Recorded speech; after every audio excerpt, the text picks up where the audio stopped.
Министерот за здравство Венко Филипче денес изјавува дека кинески вакцини ќе бидат први кои ќе пристигнат во земјава, истакнувајќи дека најверојатно ќе се случи до крајот на овој месец.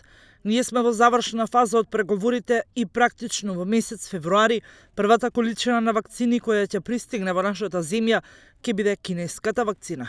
Не би шпекулирал со точниот датум, меѓутоа за кратко време ќе го знаеме и тоа кога ќе го објавиме, изјави Филипче.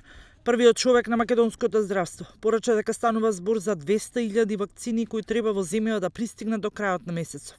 Филипче исто така додава дека продолжуваат и контактираат со Pfizer, со представништвото во Србија и Романија, каде се чекаат документите за да се обезбеди на србите да ги извезат вакцините во Македонија. Премиерот Зоран Заев пак рече дека земјава разговарала со НАТО и со Вашингтон и заедно утврдиле дека набавката на вакцините од Кина не е геополитичко прашање, туку суверено право на секоја држава.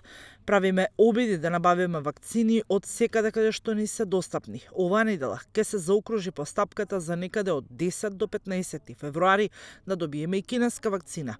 Во самата постапка ќе следиме комплетивноста за да добиеме по поволни услови, а обезбедивме и домашен партнер за спроведување на постапката. Тоа е компанијата Алкалоид. Дециден Заев, одговарајќи на новинарски прашања.